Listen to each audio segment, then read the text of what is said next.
Welcome back to When Harry Met Board Games, where we feed our people with relatable content, and our victory condition is your satisfaction. I'm Harry, and today we have another top 10 list for you all. Today I'm going to be sharing with you guys my top 10 board games within the BGG Top 100. For those of you who are not familiar, BGG stands for BoardGameGeek.com, and BoardGameGeek.com is basically the hugest, largest board game related database in the entire World Wide Web. This is a page that has entries on over 100,000 different board games and or expansions. And it includes a special user-based ranking system where all the different people who have accounts on Board Game Geek can rank a game. Now, there is something to factor in. Some people can be biased or overly cruel and strict in their grading. Also, some people rank games that they have not played, which is very unethical. Shame on you.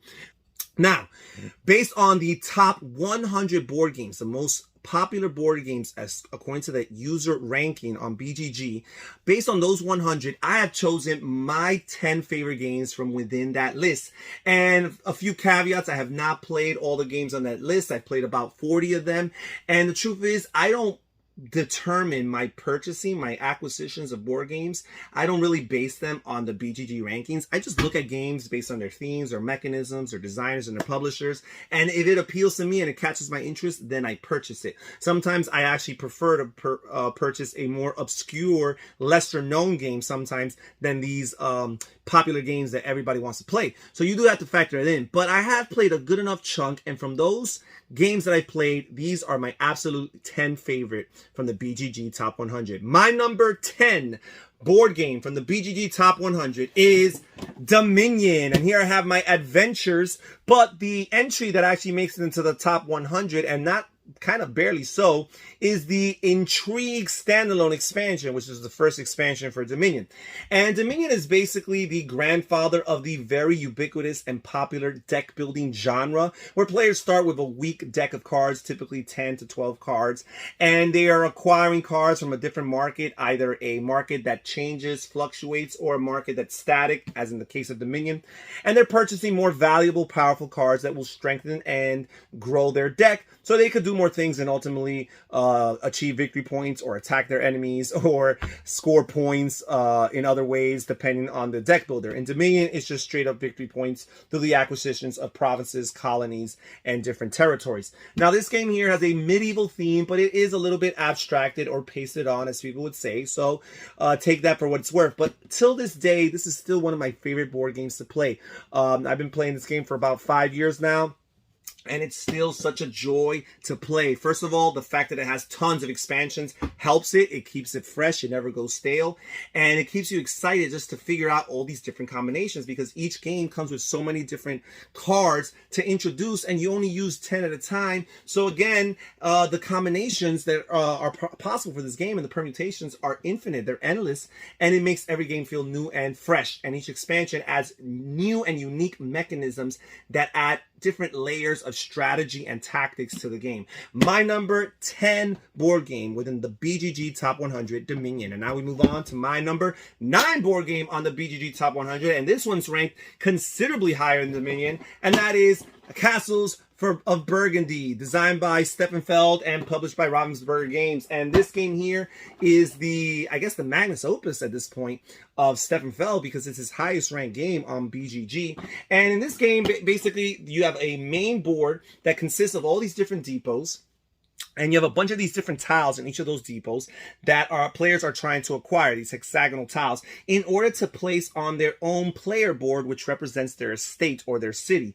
And you're rolling dice, and these dice, you're rolling 2 dice, and these dice grant you your actions. But based on the pips that you roll, that determines where and when and how much of your action you can do. So you would look at the board at the corresponding depots, or if you're looking at your player board and you're looking at the open hex spaces on your estate, you're looking at the pip values and you're trying to match them accordingly in order to trigger these actions. And what you're trying to do is you're trying to gather as many of these tiles and place them onto your estate to grow in all these different colors, which represent different parts of your estate. The brown represents cities, and the dark green represent your castles. The light green represent your fields for your livestock and your animals, and the blue represent your rivers for your ports, and the yellows represent your knowledge or your technology. And all these things give you different benefits and abilities and also score you points in different ways. This is definitely a point salad type of game.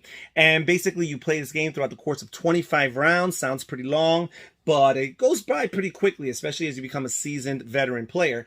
And it just keeps you very engaged, very immersed, and the challenge of trying to optimize your decisions and sometimes hold back on a action you might want to take now in order to save for a future round where you perhaps will be able to do an even better action. Really cool. There's a little bit of a racing element where players are trying to be the first to complete their sections of their estate within respective different colors in order to score additional bonus points. Really cool. My number 9 board game on BGG's Top 100, The Castles of Burgundy.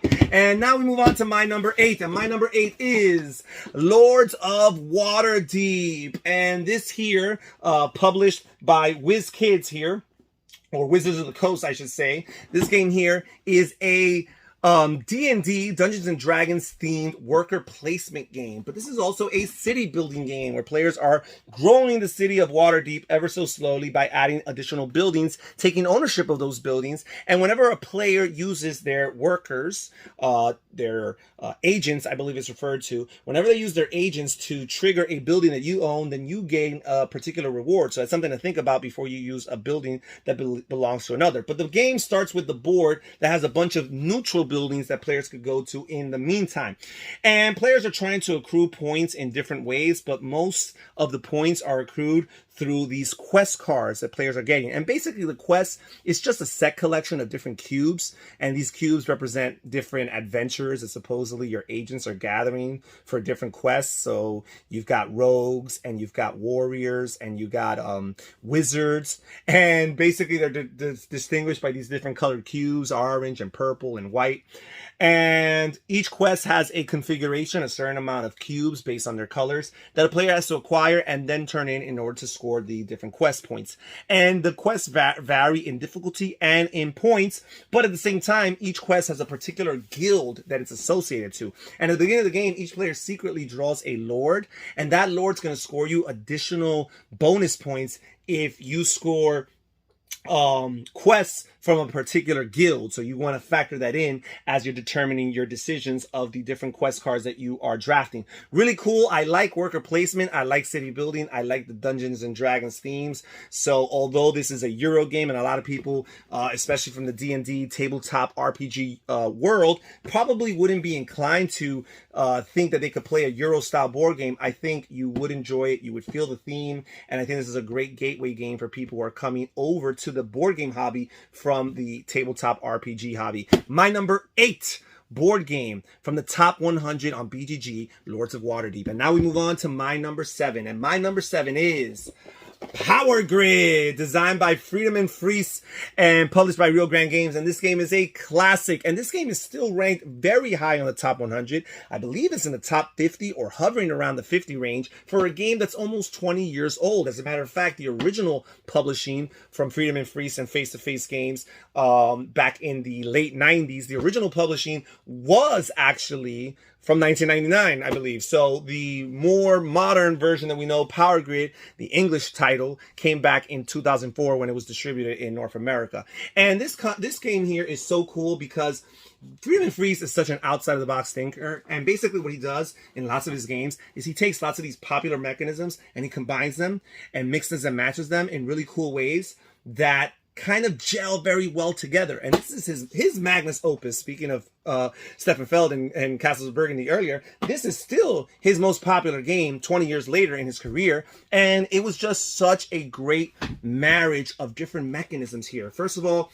you have the route network building that was made popular by games like Union Pacific and Ticket to Ride. And you have these different cities. Basically, the board consists of a map of North America. The reverse side is Germany, and you could get tons of expansion maps. They have probably more expansion maps than maybe even Ticket to Ride does. And basically, the map consists of all these different cities, and you have these routes that connect to them and these costs in order to go through these routes and build in the neighboring city. And players are trying to build their network of cities because they need to have cities in order to supply power, because throughout the game, they're partaking in these different auctions to get as powerful different power plants as possible, or perhaps some eco-friendly power plants that don't produce lots of waste and don't take up lots of resources. And these different power plants here grant you the ability to supply power to a certain amount of cities. And as the game progresses, you have more powerful, more valuable power plants being revealed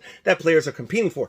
But you're trying to get as many of these power plants as possible, but you're also trying to supply the resources that those power plants need in order to generate that power or that energy. And then you need to supply the power to the cities, because the winner is the player who's able to, at the end of the game, supply the most power to the most cities. So even if you have the most power plants and the most resources, but you have fewer cities than somebody else's, you might not necessarily win the game. It's that common denominator of having lots of power plants, but at the same time having lots of cities to supply the power to. My number 7 board game on the BGG Top 100, Power Grid. My number 6 board game on the BGG Top 100 is Agricola, designed by Uwe Rosenberg. And this is another game that's been around for a long time, almost 15 years now, and it's still ranked very high on the BGG rankings. I believe it's somewhere in the 30s, which again, considering its age and the fact that so many other games with similar themes and similar mechanisms have come out, the fact that it's preserved that height is really impressive. This game here is a worker placement game, and again, this game came out early on in the trajectory of the worker placement history. I think there was only a few games, maybe 3 or 4 games that were worker placement that came out before this one.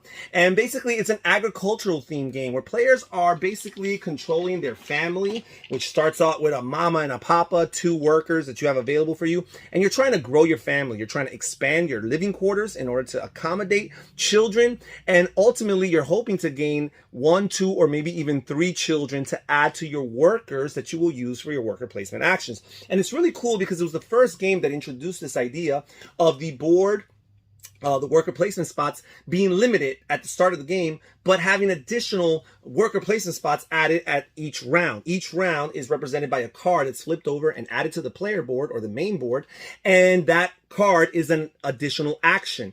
And it's so cool because as the game progresses, more options are going to be available, more interesting and powerful options are going to be available. So the game revs up and builds up to a climax in that regard.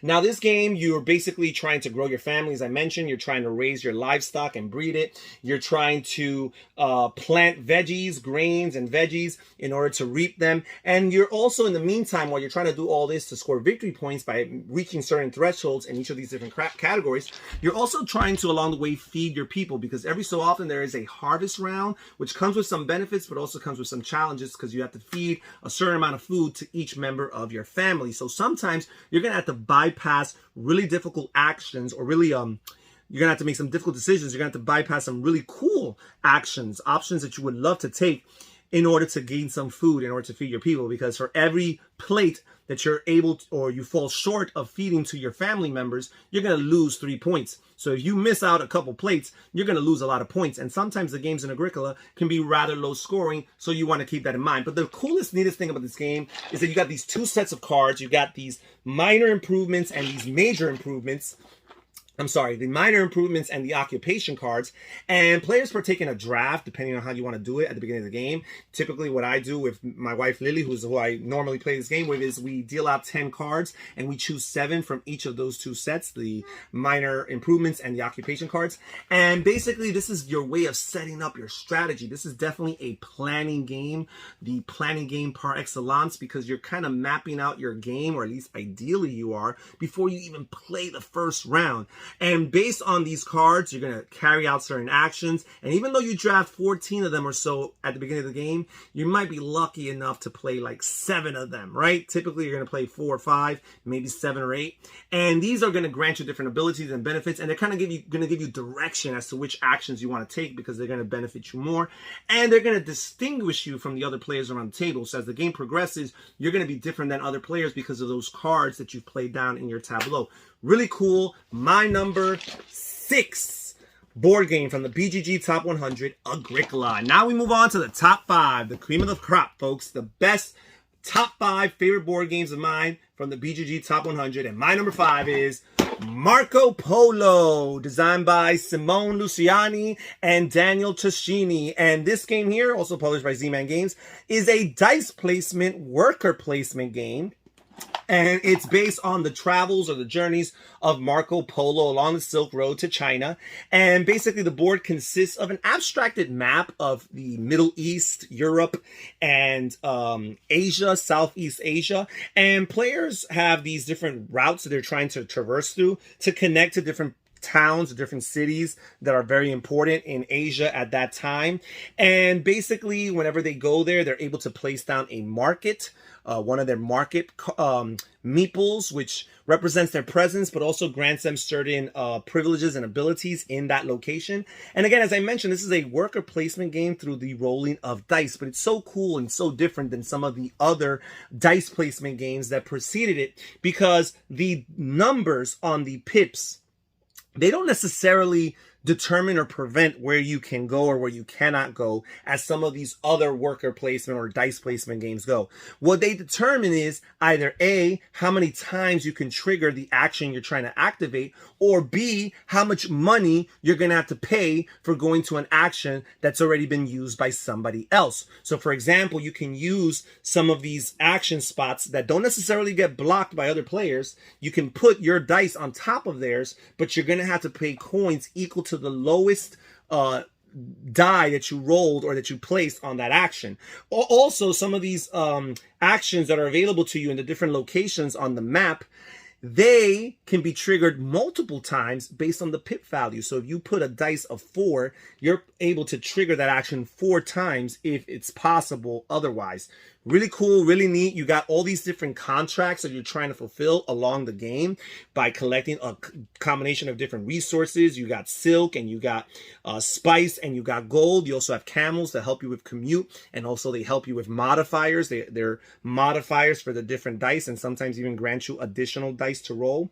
And it's so cool because based on these resources and the combination thereof, you're able to accomplish different contracts, and the contracts range in difficulty and ease. They range in how much victory points they will give you and the different types of rewards that they will give you. But at the end of the game, the player who completes the contracts, the most contracts, is actually going to get a 7-point bonus. And that sometimes can be a huge difference in this game because quite often the games here are very close. Also, this is one of those Euro games that actually has variable player powers because each player gets a particular character that I guess was infamous in Marco Polo history, and each of the characters give you a particular benefit that makes you feel different than all the other players around the board. Really cool. My number 5 board game from the BGG Top 100, Marco Polo, or the Voyages of Marco Polo. Now we move on to my number 4, and my number 4 is Robinson Crusoe, designed by Ignacy Trzewiczek and published by Portal Games. This cooperative-based game, a scenario-based game. The base game comes with 7 different scenarios, and players are all people who are stranded on this cursed island, and they're scavenging the lands for different resources, for food to stay alive. So just like Agricola, this is a game that requires food, because if you do not have food, you will suffer the casualties, namely in your health. You'll take 1 damage to your health, and your character can be knocked out. And whenever one character is knocked out, all the players lose the game. And based on the scenario, you're trying to accomplish certain things in order to win the game. And based on the scenario, there's a different amount of rounds. And based on the scenario, there's a different amount of weather dice that you will roll through the game that will determine some of the effects of the climate. Sometimes it's in the form of rain or snow. Sometimes it's in the form of wildlife attacking your campsite. And you got to be ready for all these things. You got to build roofs in order to endure the elements. You got to build palisades in order to fend off the animals.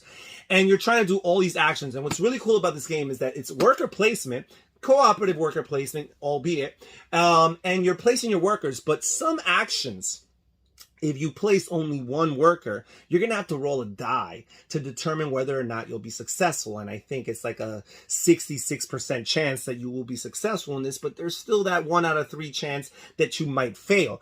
But if you want to assure yourself, guarantee the success in that particular action, then all you have to do is place an additional worker. And it doesn't even have to be one of your additional workers. You and one of your teammates can join along for that particular action. Also, if you want to add to the ease of the game, if you want to make it simple, because this game is brutally difficult, you can add 2 neutral characters, a Friday and a dog character, that can help you along the way in these different actions to carry them out. Really cool, really thematic, with all the different event cards and the different adventure cards that you can read through that kind of make a little bit of a narrative and keep you ever on the edge of your seat. My number 4 board game from the BGG Top 100, Robinson Crusoe. My number 3 board game from the BGG Top 100 is Raiders of the North Sea, designed by Shem Phillips and published by Garfield Games. And this is the second game in the North Sea trilogy and the flagship game, if you will, the most popular game. As you can see, it's in the top 100. And none of the other games in the North Sea trilogy are even in the top 1,500 on BGG, so keep that in mind. Albeit his second trilogy was very, very popular. I have not played the games from the second trilogy of Shem Phillips, so pardon me for that. But I enjoy this one here, the Viking-themed game worker placement, that introduces this really cool element where for your worker placement turn, you are actually placing down one worker and picking up another worker, and both of those actions will trigger different actions. So the worker that you will place on an empty worker placement spot will trigger a particular action, but also the worker that you remove from the board will trigger the action of the spot from which he's being removed. And it's really interesting because there's 3 different types of workers. You got a black, a gray, and a white Viking piece. And some of the actions that you can do, in particular the raids, as you go deeper northward on the board, some of the raids require particular types of workers. Early on for the harbor, you can use your blacks, which are your most basic workers. Then you can use your grays and ultimately your whites. But you got to kind of progress your way through there and earn these white workers. But once you have the white workers available to you in the village to pick up from, sometimes it's very important which worker you pick up, because you might be ready for a particular action the next turn, but if you mistakenly pick up the wrong colored worker, you might not be able to activate it, and another player will do it. And there's a lot of stuff going on. Players are trying to acquire different resources. You got iron, you got gold, you got cattle, and they're trying to turn it in or offer it to the chief of the tribe in order to gain lots of victory points. So you're gaining victory points from making these offerings. You're gaining victory points from the different raids that you're doing in the different outposts and monasteries and fortresses and harbors. And sometimes you got to factor in your strength, your armor strength. And your armor strength is based on a track that runs alongside the board. It's based on your different crew members that are cards that you're playing down that give you different strengths. And also, it's also based on the roll of a dice that you're going to add all these numbers. And based on your armor strength, that's going to determine how many points you score. So the stronger you are, the stronger your crew and your tribe are, the more points you'll be able to score when you raid these different spots of town. You also have these black pieces here, which represent the Valkyrie, which basically every time you engage in a raid that has 1 or more Valkyries, for each Valkyrie, you're going to have to discard one of your crew members. Basically, they're dying. They're going to Valhalla. And that's such a tough decision to make, because these crew members are allowing you to go on raids and quite often giving you other special abilities that you've grown fond of. My number 3 board game from the BGG Top 100, Raiders of the North Sea. Now we move on to my number 2, and my number 2 is Viticulture, designed by Jamie Stegmaier and Alan Stone. And this is basically the flagship pioneer of Stonemaier Games, and this is the strategic board game of winemaking, and that's exactly what the theme is. And here in particular, I have the Essential Edition, because the history of this game has an original edition and the Tuscany expansion. And basically the Essential Edition combines the most popular modules from the original base game and the original Tuscany expansion. And basically you have a main board here, and each player has their own player board, which has a field, which has different plots of land for them to plant vineyards, and it also has a bunch of different buildings that assist them in different ways. And what they're trying to do, this is a worker placement game, is you're trying to plant these vineyards that produce different grapes for you. There's two different types of colored grapes. You have red grapes and white grapes, and each of these grapes have different values ranging from 1 through 4, but they can be combined if they're all in the same vineyard. And you're trying to harvest or reap these grapes, put them in your crushing pads, and ultimately convert those grapes into wine to fulfill orders. But there's so much that's going on through this game from an economical and business perspective.